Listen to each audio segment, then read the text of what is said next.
Speeding. Speeding. Speeding. 5, 4, 3, 2, 1. The world is changing faster than ever. What used to take decades is now taking years or even months. What you see right now is the illusion that people have had for many decades about the workplace being this secure place to work the rest of your life. For the first time in the history of our nation, our children will not do as well as us. We've seen our friends get laid off, we've been laid off, we've had our pay cut. People are overworked and underpaid. They seem to have less time and less freedom. They live under constant pressure. This is going to be forced.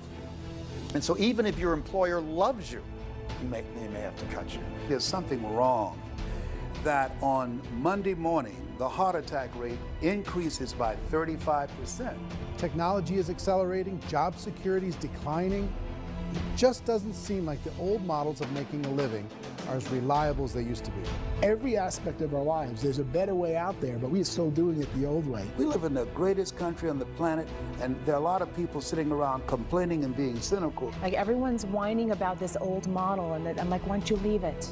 Look at all this over here. Look at all this opportunity. Since so much of our lives revolve around our work and the way we make our living, many people are thinking there just has to be a better way. The biggest challenge facing our world today is not making money, is what are we going to do with all the displaced, unemployed people? People are afraid that they're going to make the wrong decision. People are afraid of the unknown. People are afraid that maybe I don't have the skills. Hey, sports fans. Industrial age is over. It's dead. It's dying. That's why going to school to get a job is an obsolete idea. A steady paycheck is an industrial age idea.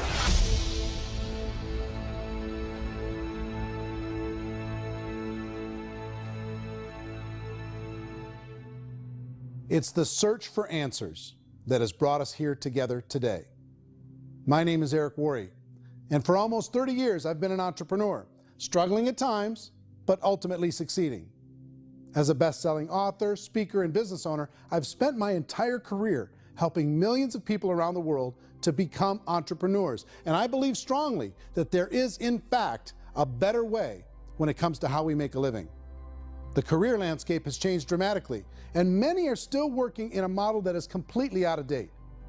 What worked for previous generations isn't working as well for people today. In this film, we're going to explore 3 important questions. First, what's really going on in our working world today? Second, in this new economy, is it better to become an entrepreneur, or is it safer to work for someone else? And third, if a person decides to become an entrepreneur and start their own business, how can they do it without taking on massive risk? To help in this journey, I've brought together some of the greatest experts and thought leaders in the field of entrepreneurship to share the real facts with you. My intention is to give you new information that will allow you to make choices that are not limited by an old, outdated model. Let's start by understanding what's going on in our working world today.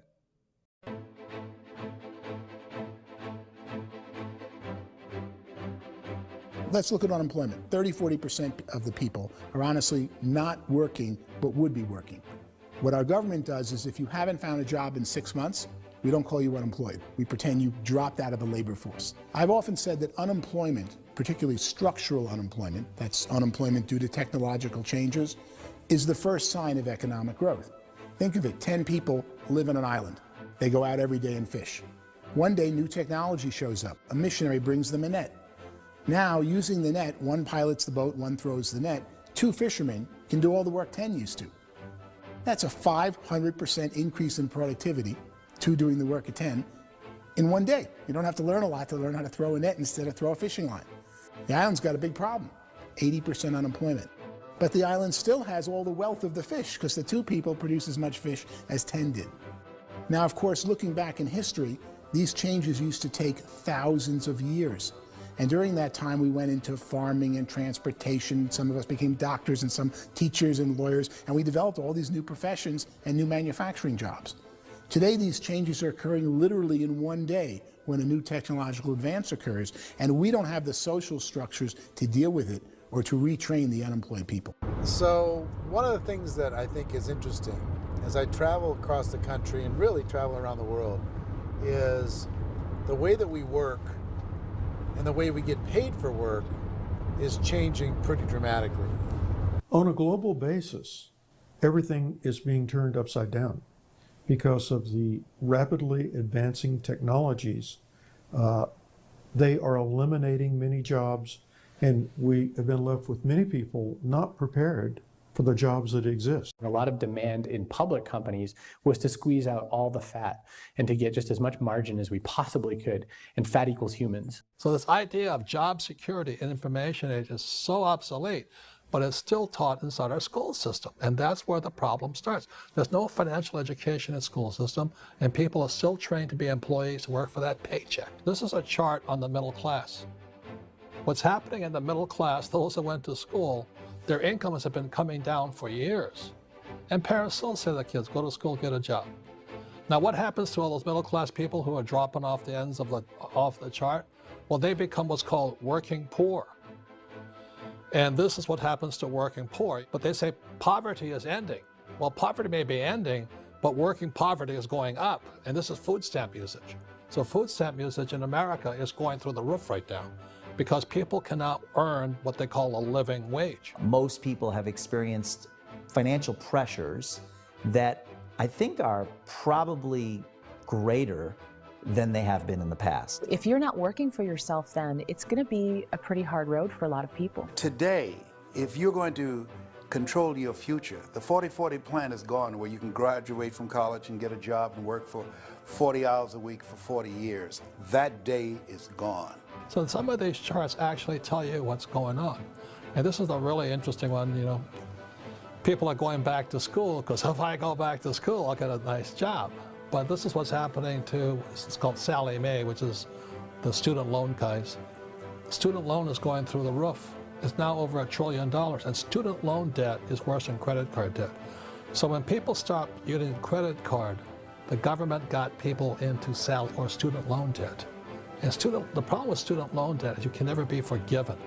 See, with credit card debt, you can declare bankruptcy and all's forgiven. But student loan debt, you can declare bankruptcy, you still owe it. It's the worst of all debt. But this is the next picture. Look at this chart here. This is what's happening to wages of college graduates. It's going down. So you go to college, you rack up all this debt, but you earn less money. Now, that's not that intelligent. Average person who's been working a lifetime in America today is ending their lifetime at 65 with about $41,000 in assets. They earned just enough to survive. I think in the United States we have something like 17 trillion in debt. That's just the federal government debt. We got another 2 in municipal and in other, let's call it almost 20 trillion government. We've got 40 trillion in private debt. That comes up to close to 60 trillion. When you then add something we never had before, what you were talking about, when we look at the unfunded portion of Social Security and primarily Medicare, Medicaid, that at the most conservative estimates from outside firms, Kleiner Perkins, 67 trillion and growing. That's more than all our other debt. There's less conservative estimates that say it's 84 trillion or higher. I added up conservatively $127 trillion in total debt. Debt is a financial drug. When you take it to excess, it's like taking a drug. Yeah, it makes you feel better, it enhances your performance, but at a huge cost, eventually it kills you. And so that's what happens. We keep doing more and more debt, and you get less and less results, just like a drug, until the debt gets so high that it crushes the whole system. That's where we're at, 8.2 times GDP. You know who I feel sorry for? I feel sorry for the person who dreads going to work, who is sick to their stomach on Monday morning, who hates their alarm clock, who gets a little glimmer of hope on a Wednesday because it's hump day and says, thank God it's Friday. And they live for those 2 days a week where they get to be themselves and they don't have to be around people they don't like, and they don't have to play the political game in the office, and they don't have to live this half life. The person that works 50 weeks a year just to be able to have the 2 weeks for vacation. And you know what happens to most of them nowadays? They don't have a vacation. They have a staycation. They have time off of work, but they don't get to go where they want to go because they're overextended. They've got all this debt. They got all this situation. They hate their alarm clock. They can't sleep until they're done. They have to spend most of their life in traffic. I feel sorry for that group of people because there's a better way. They just don't know it. I see this really interesting attempt at rugged individuality in a 6x8 rectangle. And I feel like you're all the same, except for the little push pins of the pictures. There's different pictures. Yours is named Jenny and his is named Sujara, but it's the same people. And this is how they are, and they're just like the zombies, and there's no joy in there, there's no fun. There's always like the wacky woman who decorates her cubicle, and that's the most she can do there. You got to give her credits, right? The wacky cubicle woman. The basis for their life is worry. I'm worried, you know, maybe I'll get fired. I'm worried maybe my company will go out of business. I'm worried I can't keep spinning the plates on paying the bills. I'm worried about how do I send my kids to college. I'm worried, what if the transmission of my car breaks? That's, you know, 2 or 3, I can't fix it. People live in a sea of worry, and it eats at them. Those signs that people held up during the Depression didn't say looking for gainful employment in a cubicle. It said looking for work. Work is what we're looking for. Job is just a unit of measurement. Work is what we're going after.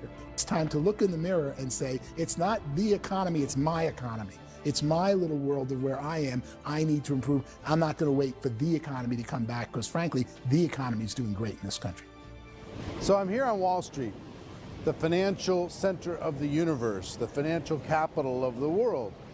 This is where most people's money goes to at least be held for a time, right?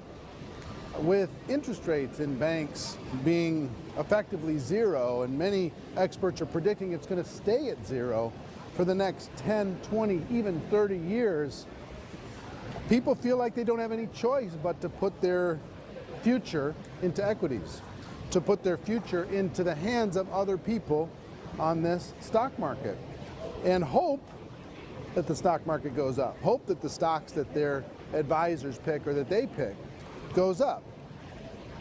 That's one way to go, I guess. It's my personal belief that if you put your future into the hands of yourself, in other words, you have earning power by yourself, I think you're a better investment than these guys. I think you controlling your future is a better option than handing over your retirement to these guys. The average household income in the United States is approximately $50,000 a year, what they call the middle class. To reach the top 25% of income earners, you'd need to earn at least $90,000 a year. To reach the top 10% would be a household income of $140,000, the top 5%, $190,000, and to be in the top 1%, you'd need a combined household income of at least $380,000 a year. So here's the question. What do you think would give you the best chance to move up and get to the top 10%, the top 5%, the top 1% or beyond? In my opinion, and in the opinion of many, many experts, the answer is to become an entrepreneur, to become your own boss. I think you have to be a business owner. I can't, the only time I ever say to someone it'd be great to be an employee is when they've already told me they've surrendered. I only tell people who are wounded spiritually that they should be an employee. And it's that feeling that you get when you pick up the backpack off the little Cub Scout and say, "Don't worry, little guy, we'll get you back to the camp." You know, it is in no way a kindness when I tell someone they'd be a great employee. The other status symbol really increasingly is lifestyle. And people can own their own business, maybe even work out of their house. That, I tell you, people admire that, like, gosh, I wish I could do that. The spirit of the entrepreneur is to be a risk taker and to be resourceful and unstoppable and to have a vision of yourself beyond where you are and not willing to settle for life as it is. You think about the great entrepreneurs, they're visionary, they have heart, they're willing to do today what others won't so they can do tomorrow what others can't. Personally, I don't think of the new economy, the old economy. I create my own economy. The entrepreneur's in control. I decide what the economy is going to be like. In the world of entrepreneurship, there are no limits. you can make as much as you want, depending on how much you want to work and how smart you are and how great a team you put together. There's no more lifetime rewarding business than being an entrepreneur. Why in America, where anyone could be anything, would people want to give up their freedom and become effectively a modern-day slave, told shut up and be here every morning at 7:30, leave at 5:30, and do what I tell you? If people decide to become an entrepreneur and work for themselves, they have some traditional options, but they're riskier than you might think. Any kind of a retail business, retail build-outs, is extremely expensive. Even just these small little yogurt stores where they're putting little yogurt machines and you get all the different flavors, you're spending $200,000, $300,000, $400,000 to open a yogurt shop. I would love to buy a Dunkin' Donuts, but it's a $500,000 or so to start. I don't quite have that just-in-case money. Risking lose it all, and most guys do 2 or 3 times, and even big guys like Branson, because I'm such a fan of his, half his companies don't work. If you make $1 million, your problems are going to go. If you make $1 billion, your problems are really going to go.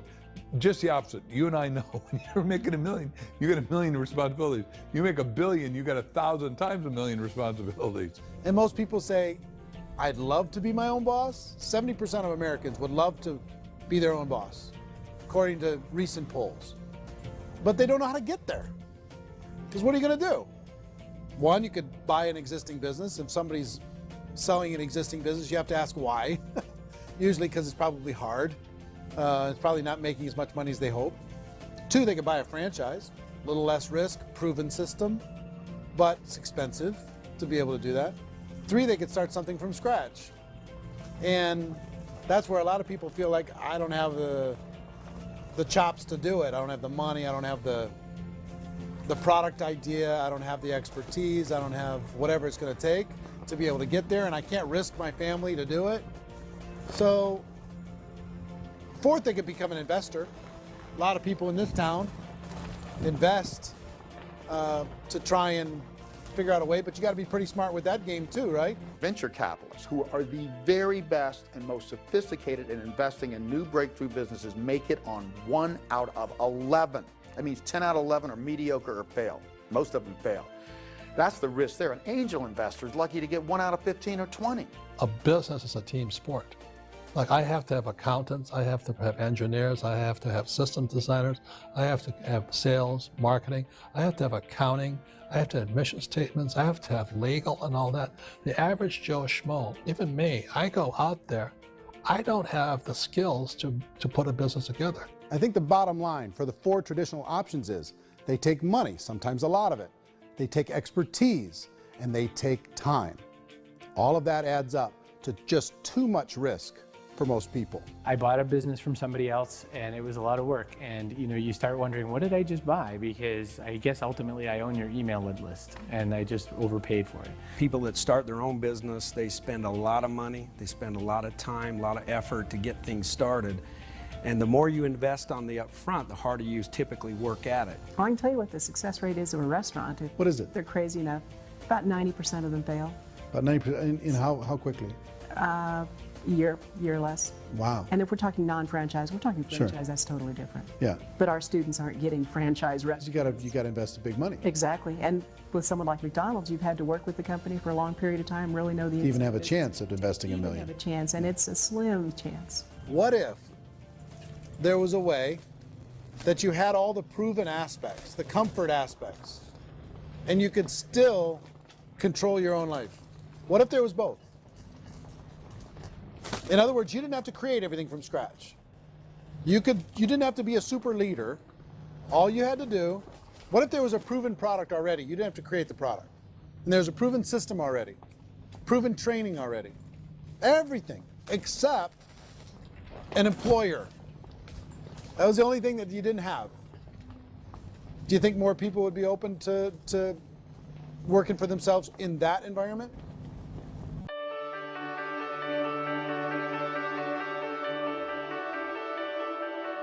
In our search for a better way to make a living, we've come to the conclusion that becoming an entrepreneur is actually safer than being an employee. And through our look at the entrepreneurial options, one particular path kept coming up from expert after expert. And I think most people will find it surprising because it's certainly a non-traditional business model. That model is for people to start their own business and become an entrepreneur through the creation of a network marketing business. Some people call it direct selling because the product is being sold directly from the manufacturer to the end consumer, cutting out the middlemen.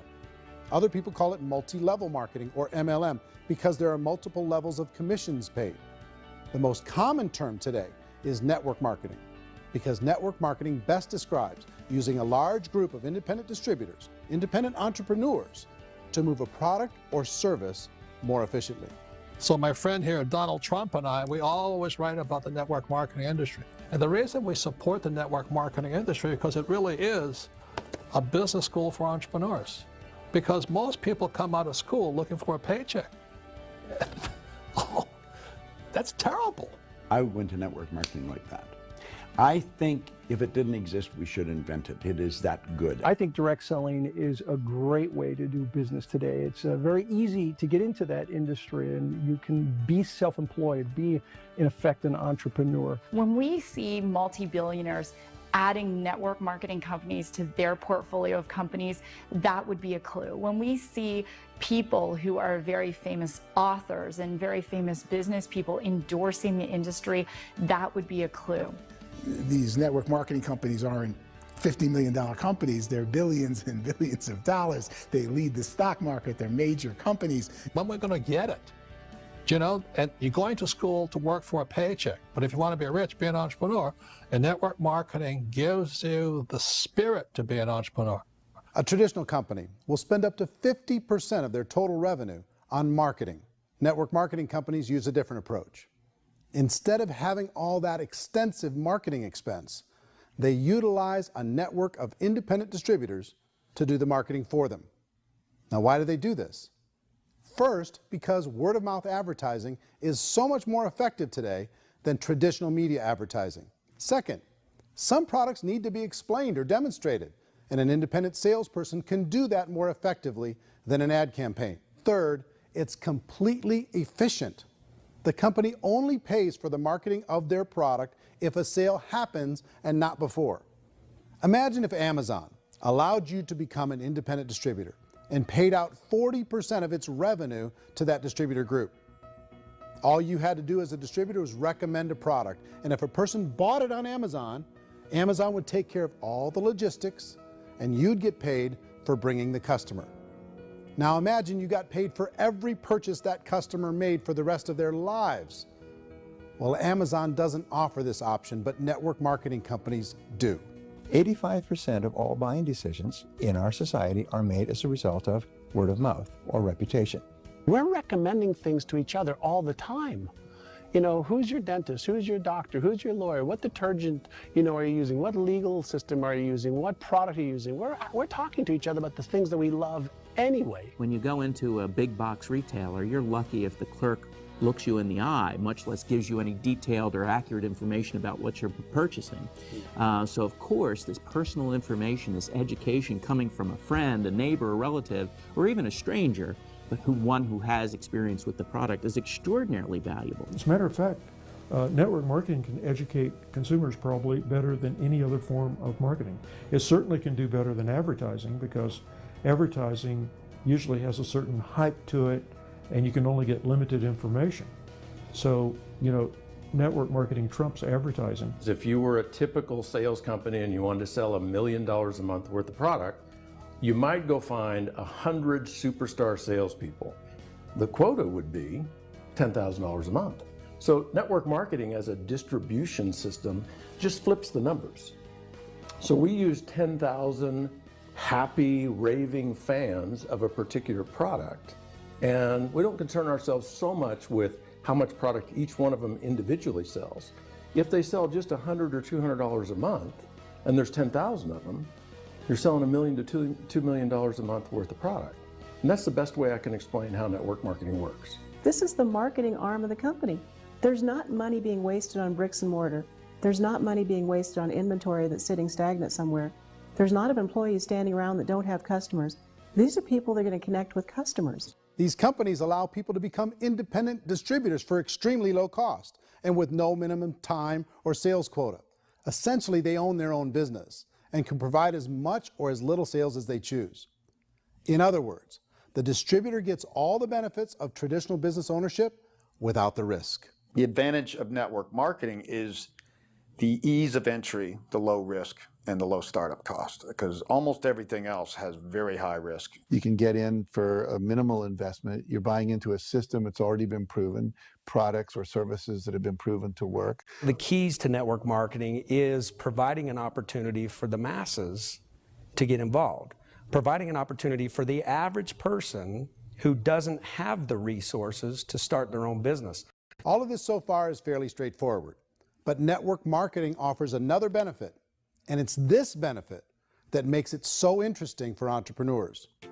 Network marketing allows a distributor to build their own network of other distributors and then compensates them on the sales created by that entire group. Direct selling is, at its base, very simple. It's the sale of a product or service to an individual on a face-to-face, one-on-one basis, just the way we're talking right now. But there's an important element as well, and that's the offering in conjunction with that sale of product, the offering of an opportunity for someone to make something of themselves. No matter what your social status is, no matter what language that you speak, I mean, look how many unbelievable people are becoming successful that speak every kind of language out there. What an awesome gift to give the world. Instead of having to work your way up in a system and prove that you could be a sales manager, they just decided everybody can be a sales manager. Everybody gets to build a sales team from day one. And so what that brought into the system of growth as a direct selling company is the concept of compounding or geometric progression. Because now you can actually grow a sales force very quickly because everybody is enrolling people in their own sales force. People who are like, oh, this is weird, I'm building a sales team, or what do you think you do at a regular company? How do you think a regular company works? Network marketing is the only industry that doesn't say your past determines your future. It looks at your past and says, okay, now what can we train you to do so you can have a great future? Every other employer out there wants to exploit you for what you already know, not teach you something new. Network marketing has the potential to save the United States and the world because it's going to teach people not to be employees, but to be entrepreneurs.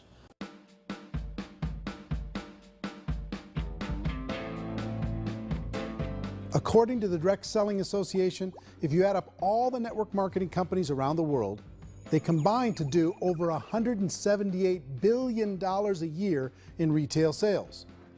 To give you an idea of how big that really is, the NFL, the National Football League, does approximately $9 billion a year.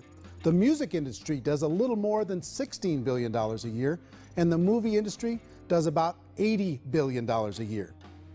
Using a conservative average, network marketing companies pay their distributors about 40% of that $178 billion in the form of commissions, which adds up to more than $71 billion a year.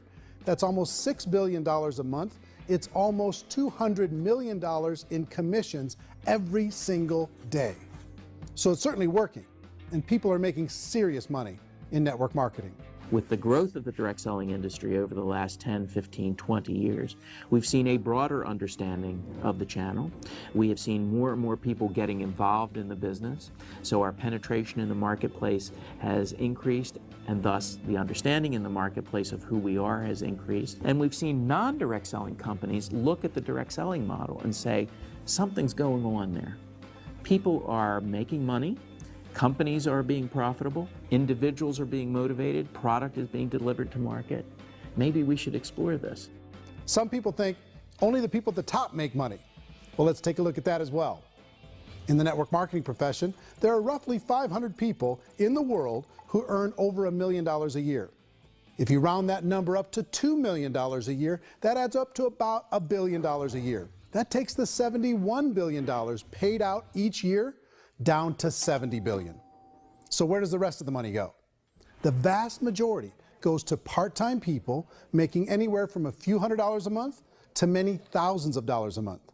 It goes to people who choose to make it a full-time career move and earning even more than that.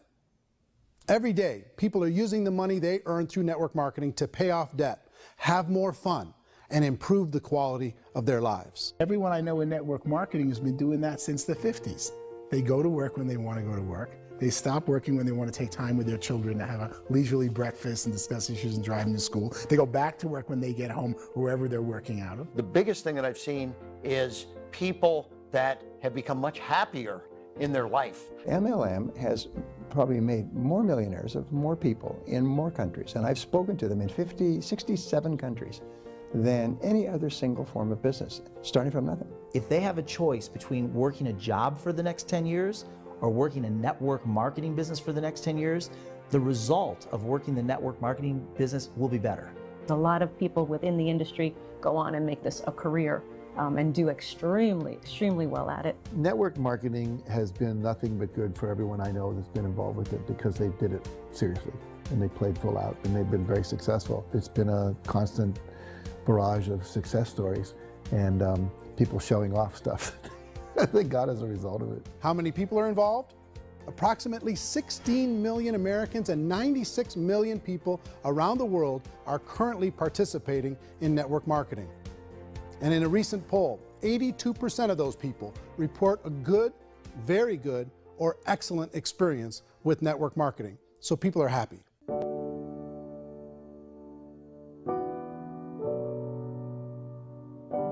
So I've taken a look at the network marketing profession and really tried to understand why so many people are confused as to the validity of this as a business. One is this pyramid shape. People get really messed up with this pyramid. Oh, it's one of those pyramid things. So I just think there are a lot of haters out there who really don't understand the industry and say, oh, it's a get-rich-quick scheme. It's a pyramid. Well, corporate America is a pyramid scheme. You know what I mean? It goes like this. You have thousands of MBAs, you know, let's say working for Ford or General Motors or Coca-Cola. If all these MBAs, they're all trying to get to here, that's a pyramid. Only one guy's going to make it. You know, every 10 years, one's going to make it. Whereas you look at network marketing, it's like this. So you're here, and your job is to develop other CEOs coming up behind you. So it's an inverse pyramid. In network marketing, it's a very simple concept. If you sell product, you get paid. It is paid based on production. There is no first mover's advantage. There is no investment component where the more somebody spends, the more they're entitled to make. So the two are polar opposites of each other.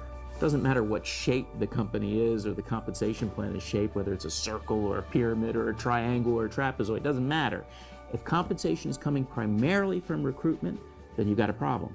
On the other hand, if an operation is basing their compensation to participants on the basis of sales, even when those sales are generated by people you've recruited, well, then you're a perfectly legitimate enterprise. That's the legal test, it's the practical test. Another issue that's been true in the past that is no longer true now is people used to be in network marketing loaded up with products that they couldn't sell and they ended up a loser. They ended up with a bunch of product in their garage, they ended up with a bunch of products sitting in their kitchen shelves or whatever, and they thought they could sell it and then they weren't willing to or able to sell it and they ended up with a bunch of stuff and they were bitter about it. There was this thing called front loading where you had to buy, like, well, if you bought $25,000 worth of product, you got better commissions and all this. Today, it's almost all done by computer. It's direct mail, comes from a warehouse somewhere else. You don't have to have all this inventory. You don't have to stock up. It's a paperless world now. You know, most of it's done online. You have a back office. It really works. And I mean, the technology has changed everything. Third issue is people start talking about 99% of people in network marketing don't make any money.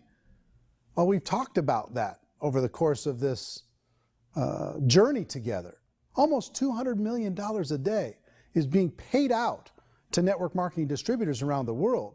The naysayers, the people who say that it doesn't work, are usually the ones who just don't know how to make it work for themselves. And so they're giving you an opinion, and I tell people, don't confuse people's opinions with expertise, because opinions are free. And don't confuse sincerity with the truth, because people can be sincerely wrong. But here's the reality inside of network marketing. The vast majority of people that get involved in network marketing just become customers, and they get involved to be able to purchase product at a lower price. If you take Costco as an example, if a person goes into Costco and gets a membership to Costco so they can get a lower price on the product, we don't call that person a loser because they have a bunch of product that they walked out with with a smile on their face. Yet when some people want to take a look at network marketing, they say, well, those people, they're just using the product and they aren't earning an income, so they must be a loser. They're not a loser, they're a happy customer. That's the vast majority of people that are involved in network marketing. Now, a smaller percentage of those people decide to go build a business. They earn $300 a month, $500 a month, $1,000, $2,000. That's the bulk of earnings in network marketing. And then there's the few that really decide to take it serious, really decide to build a large network, really work to make that network very, very productive. And those people make huge amounts of money and there's no cap. What I do as an outside economist, just somebody looking at this industry like any other industry I speak and say, look, what's the realities of this? 1% do incredibly well.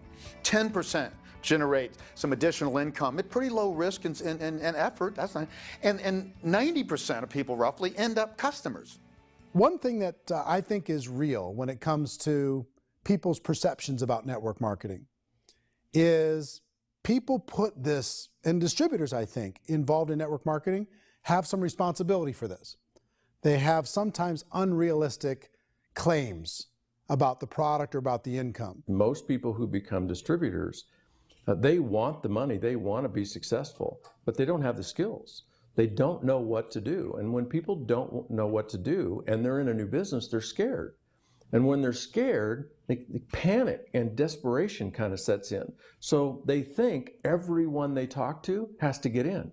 So if I talk to you and you say, well, no, I don't have time to do that, they're like, no, I need you. You have to do this or I won't be successful. So I start clawing on you. I start that desperation. So then I start making claims about the product, which are not appropriate, probably not even true. Or I start saying, oh, let me show you how you can make all this money and you don't have to do anything, Eric. And so you just totally misrepresent the opportunity, and you're clingy with people because you think you need everybody to be successful, and you don't. You know, one of the messages that I try to deliver most forcefully to companies as well as salespeople in direct selling is that you don't have to overpromise. The reality is in network marketing, there's a lot of hard work involved. There's a lot of effort. You're going to have to develop yourself. It's a business like anything else. It's going to take some time, but in my opinion, it's better.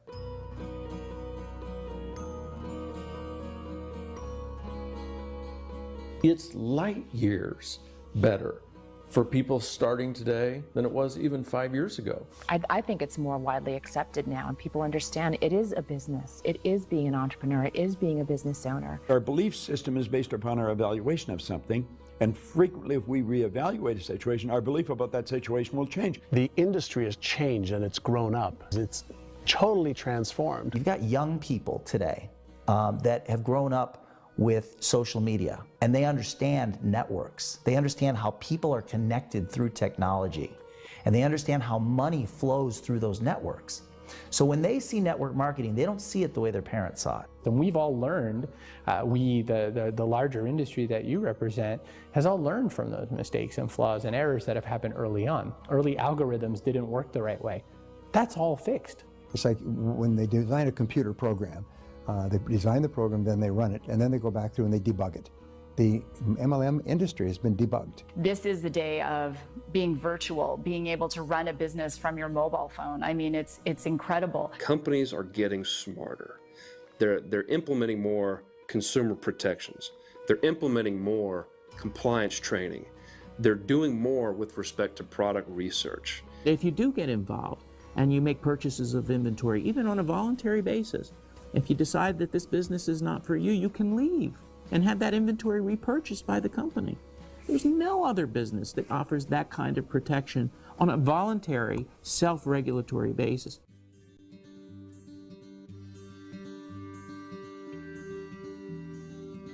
If you decide to look further into a network marketing business in order to generate more cash flow for your family, I would recommend reviewing the following 4 elements. First is the product or service. And on the product or service, I would ask 5 important questions. 1, do you like it? Is it something you would feel comfortable sharing with others? 2, is there a recognized need in the marketplace? It's hard to create a need if one isn't naturally there. 3rd, does the product meet that need? Does it solve a legitimate problem for consumers? And 4th, is it priced to sell? Can it compete in the marketplace?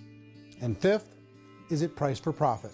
Is there enough margin for the company and the distributor to be able to generate income for the long term?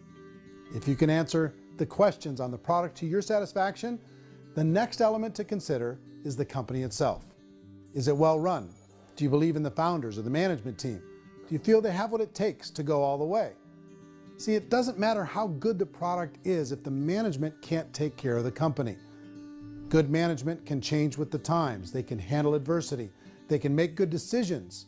Make sure you choose a company that can serve you for a long time. The third element to consider is the compensation plan.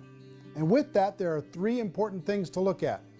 First, a brand new person needs to be able to generate some money fairly quickly.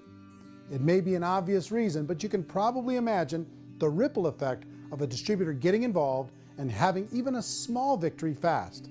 That can only help with the overall success of the organization. Second, a person should be able to develop a moderate part-time income in a reasonable period of time. As they develop their network and as their sales grow, they should be able to enjoy more benefits. And third, for the people who are really serious, for those who decide to really go pro in the network marketing profession, there should be the possibility to make a serious full-time income if they work hard and are committed to developing their skills. If you're comfortable with the product, the company, and the compensation plan, the last thing you should look at is the support that will be made available to you. Does the company have a website? Does it have a solid online reporting tool? Do they have comprehensive training available? Do they host events to help you build your business? If you decide to do this, what kind of a support system can you plug into? Choosing a network marketing company is a personal decision. But evaluating the four elements of product, company, compensation plan, and support is a great place to start. Is the company promising that you're going to get rich quick or that you can make a lot of money without a lot of effort? That's a red flag. Is there a product that you really believe in that you think can be sold?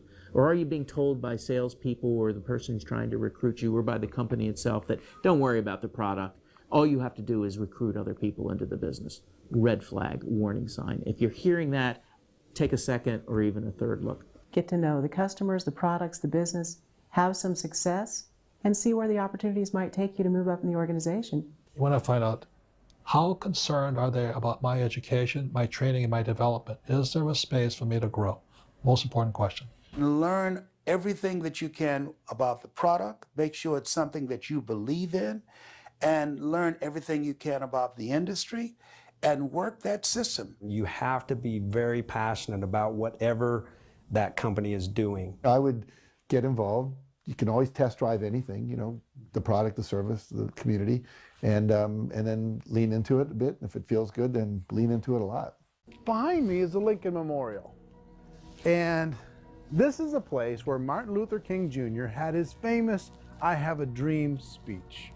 And at that speech, he talked about his dream for equality for everyone around the world, and that's a noble dream. But I think more people need to remember what it was like when they were kids and the dream was still alive in them, before it got beaten out of them by reality, by this paycheck, by these responsibilities, and by having to live for this job to pay the bills. I think people need to remember that, go back to that. Once they know that there's a better way, I think their future is going to be much brighter. They can live a better life.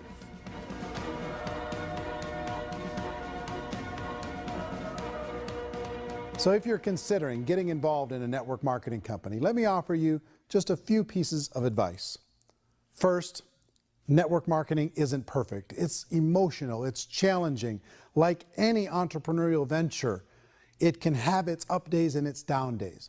But if you have an entrepreneurial bone in your body, it's just better. Second, if you're gonna do it, decide to be professional. Decide to go pro. It's better to do that than just be this amateur sticking your toe in the water.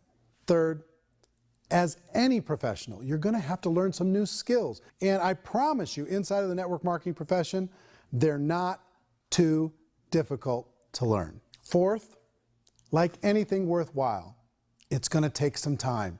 Don't expect that you're going to get to the finish line right out of the gate. And fifth, it's worth it.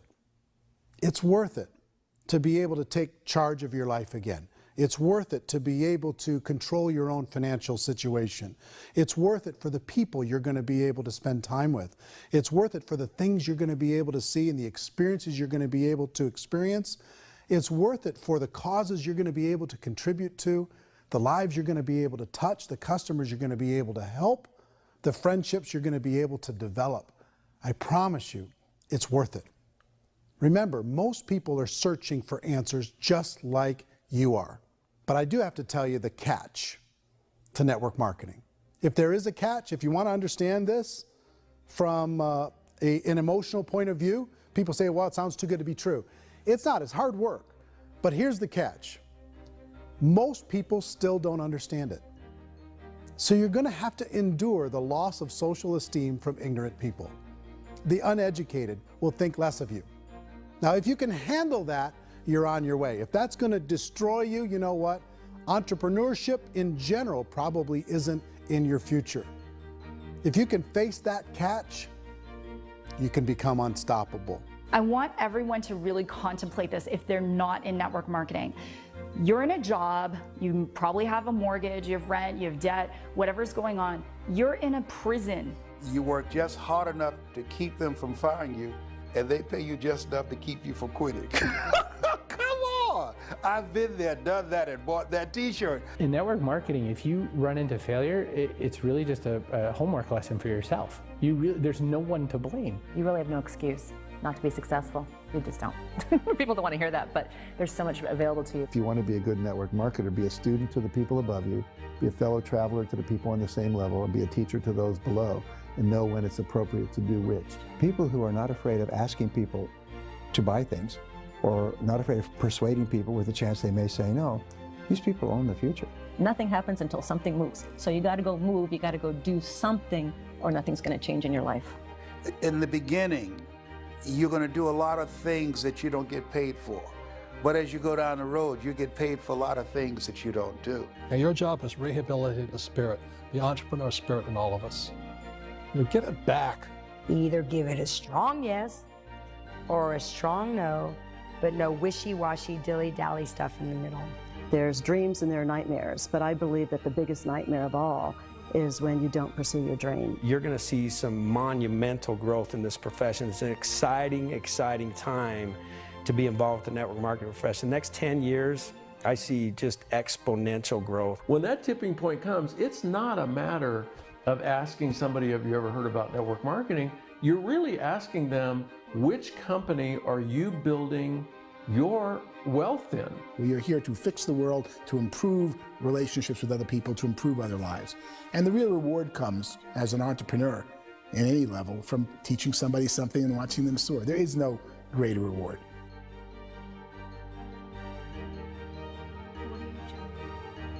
Life's too short to spend it living someone else's dream instead of your own. It's too short to spend it living at a fraction of your potential. Can being an entrepreneur be a challenge at times? Sure. But here's what you get in exchange. It can be yours. Something that you built, something that you created, something that you made happen. This balloon represents your dream. It represents entrepreneurship. My wish for all of you is that you would reach out and grab it. The choice is up to you.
mention the word scam? Why did you mention the word scam? The only reason it is a scam is because... That's terrible.